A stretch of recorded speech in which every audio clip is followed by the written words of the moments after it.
Welcome back to the second part of this chapter 15 of social studies, that is economic development. Now in this part we are going to deal with economic and non-economic activities as for your 2 marker. Economic activity is that activity which deals with either earning money or spending money in exchange of a product, that is commodity or service. For example, when you are spending money in exchange of buying some service, or you are earning money by selling the product or service, then that activity is called economic activity.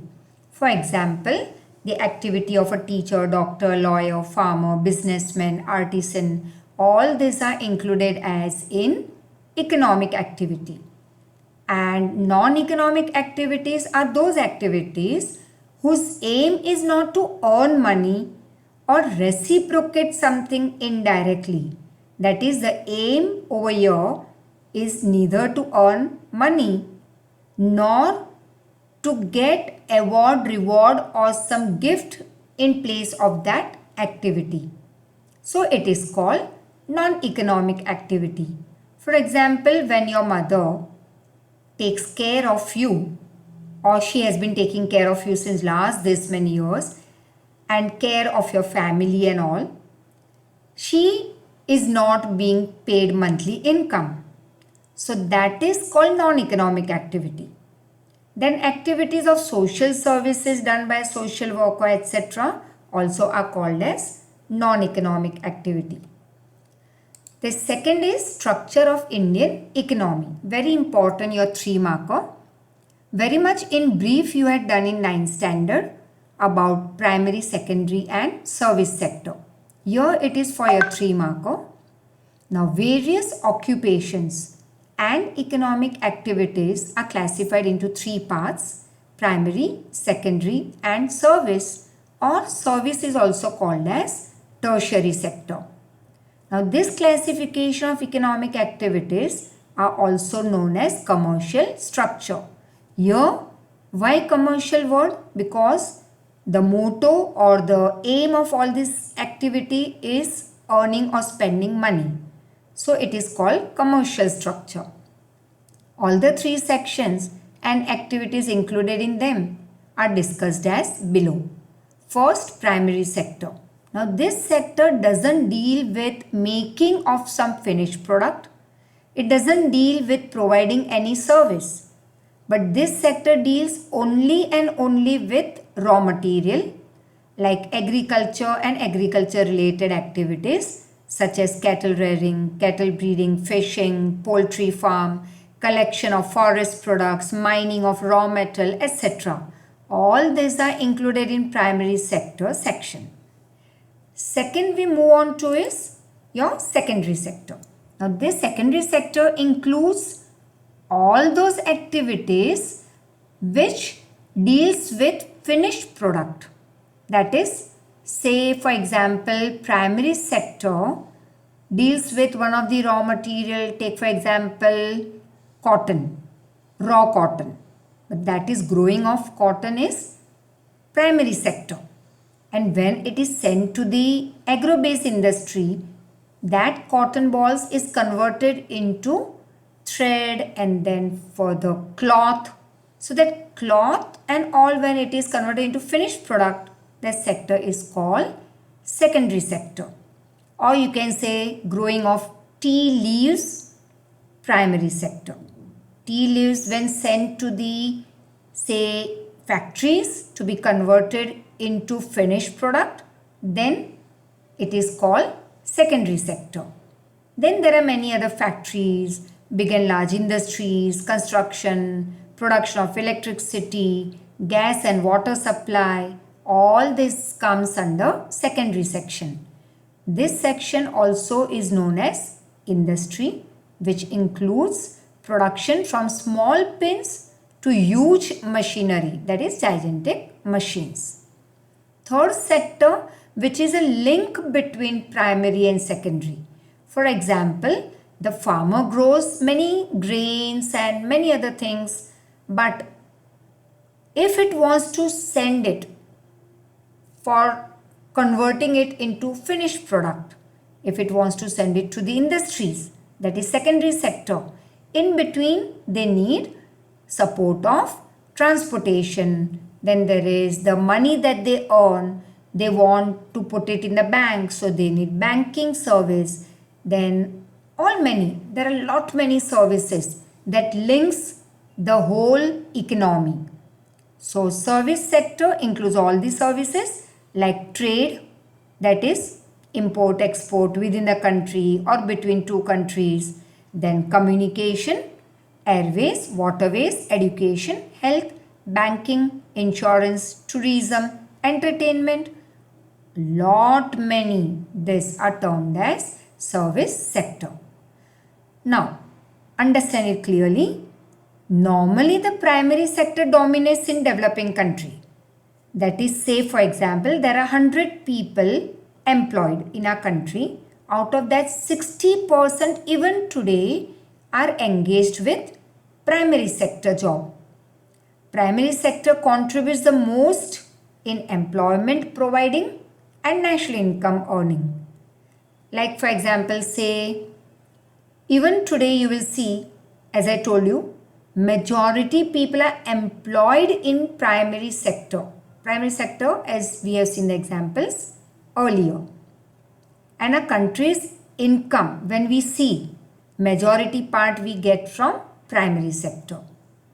However, there is rise in economic development we see, because of which importance of primary sector is going down when you compare to secondary and service sector. And importance of industrial sector and service sector increases.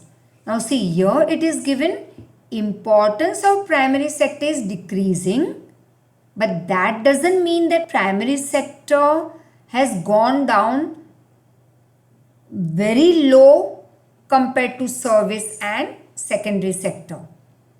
It has gone down comparatively, but not much, because India is an agricultural country since ancient time. So even today you will see many people engaged in primary section.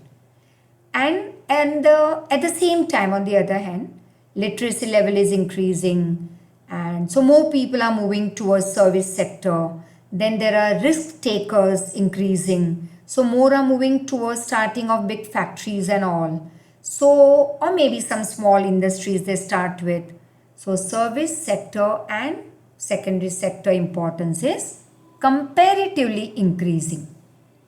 Then the next section that we move on is, that is related to, you can say, apart from what we did just now, primary, secondary, service, and then comes factors of production. That is, which are the things that are required if you want to produce a product. First of all, naturally you require land. Then you need capital, that is money, machinery, raw material. Then you need workers.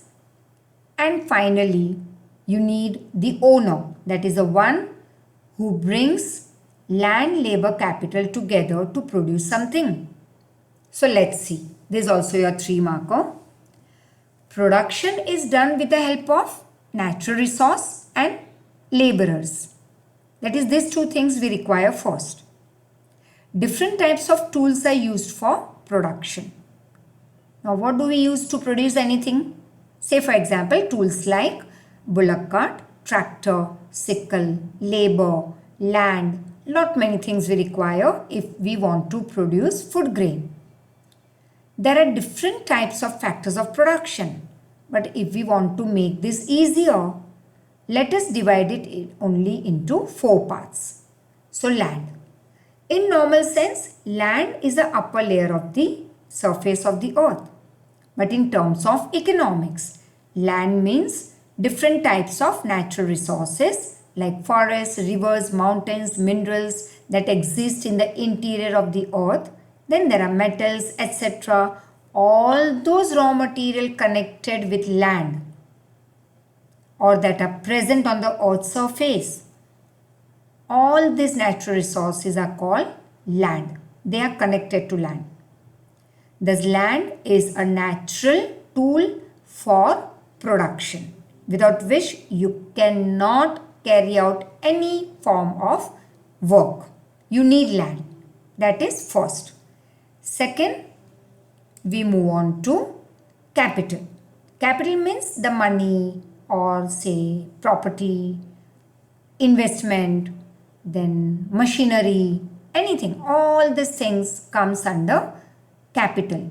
So man-made instruments helpful in the production process like instruments, tools, machinery, houses, all are said to be capital.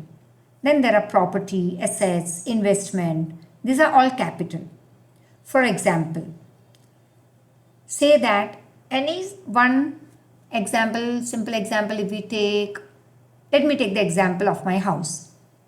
Say that if I carry on tuitions in my house, then for that particular time period, I am earning money through this tuition. So my house becomes capital. But if I make use of my house just to stay and no activity of income earning is carried out in the house, then it is not capital. So you have understood, I think so, meaning of capital. Third, we come to labor. That is the one who does mental work like teachers, and you can take many such people, lawyers who does mental work. Then there is physical work also done by people like the laborers, and you can say workers in the factories.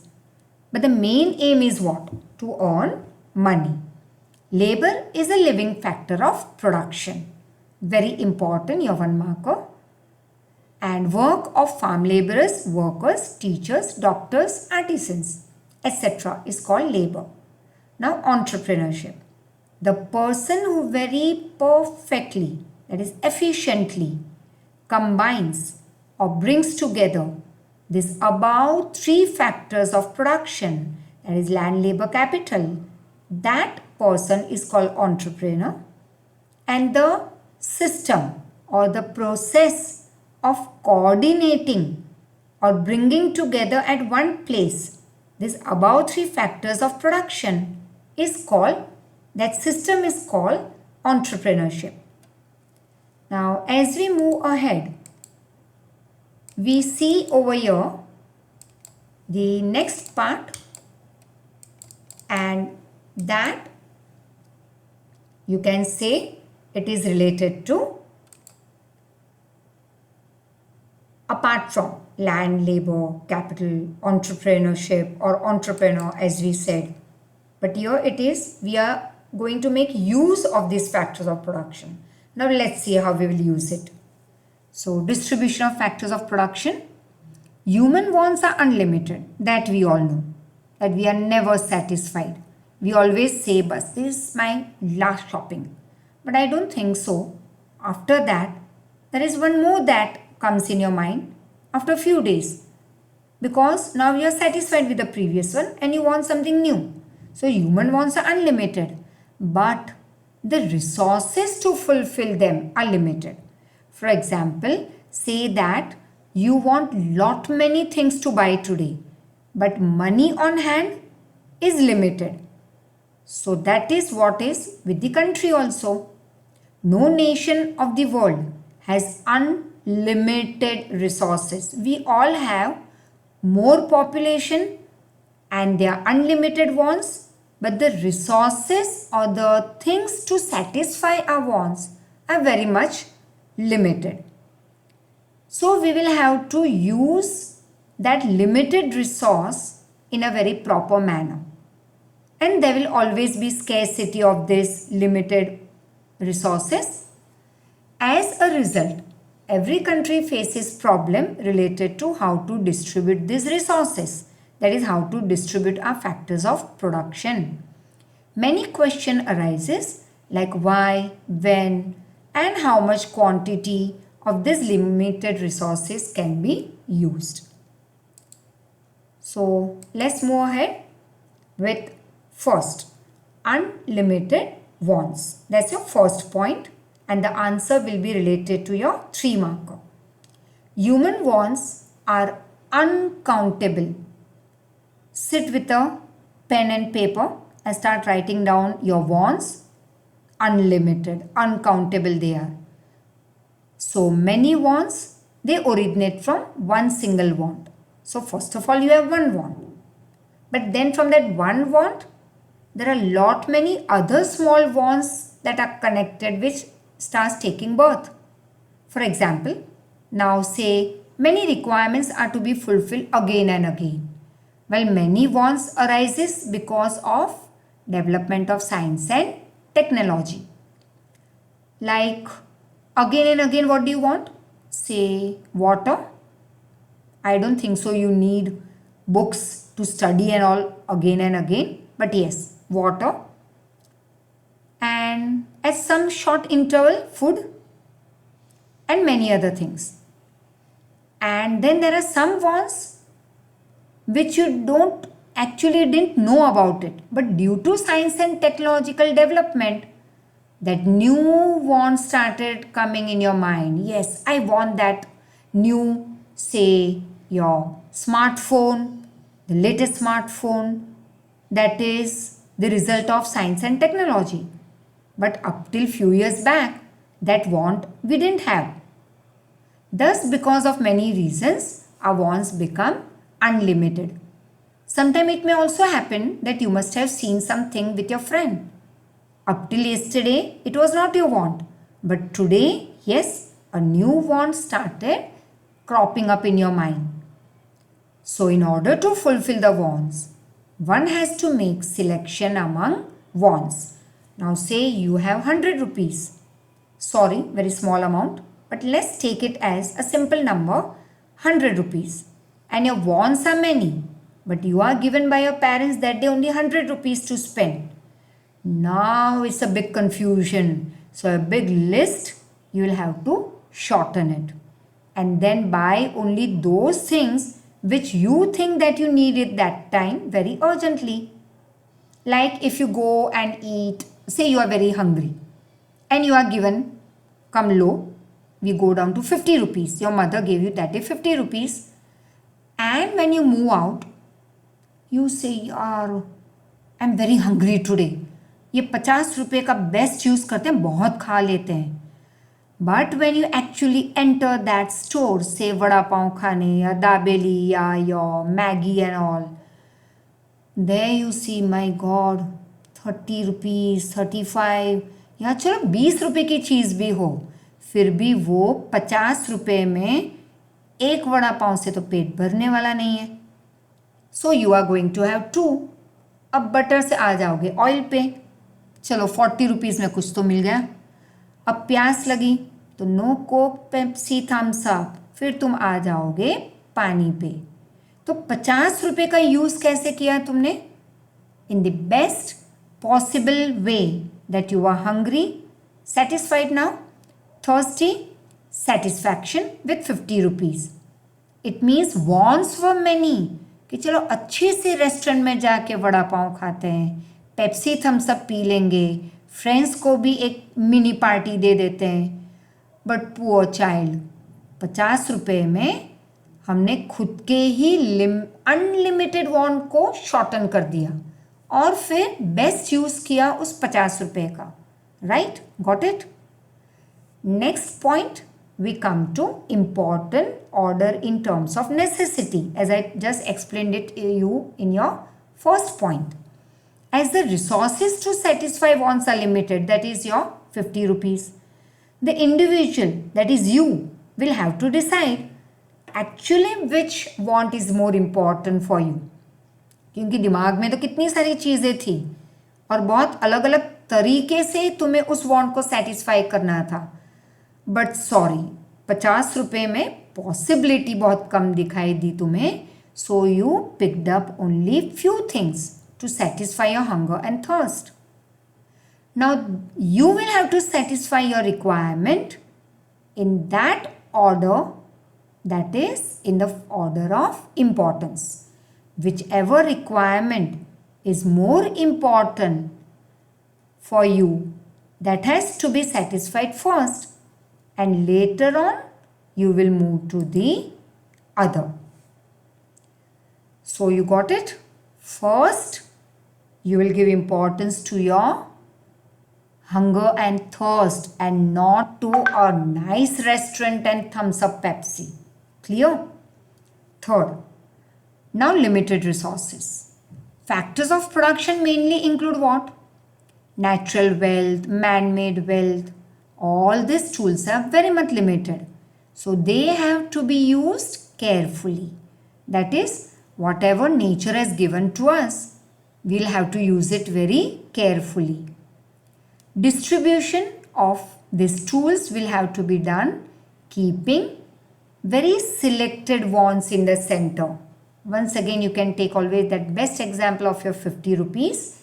That is your 50 rupees limited. That is your tool. Now you will have to use it carefully. So the way you had spent your 50 rupees by keeping what? Your most important wants at the center of your mind. And fourth is alternative use of resource. Resources to satisfy demands are limited. Now this is by heart, I think so for you. That your 50 rupees is limited. Right? Not only this, they have alternative usage also. That is, resource to satisfy demands are very few.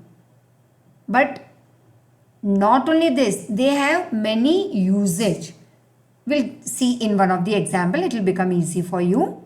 When any tool of production may be used in more than one way, you can say that that tool has many use, that is multiple use. And it may be said that this use is alternative. Let me give you one example. Wheat is sown in a land. Bajra, maize, groundnut or any other product also can be grown over there. Other usage of land has to be stopped. That is, you have one plot.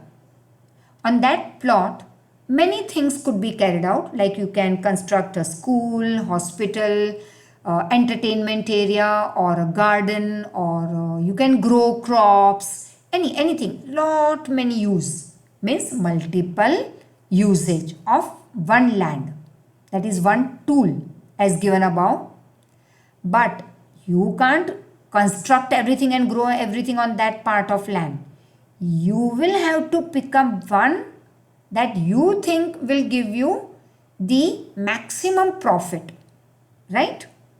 So in this above mentioned condition, distribution of these four factors of production will have to be done in such a way that human being gets maximum satisfaction and also his demands will be satisfied to its maximum percentage, and you will see ahead in detail how a person makes best use of his limited resource in different countries. So we stop over here and we meet in the next lecture. Thank you so much.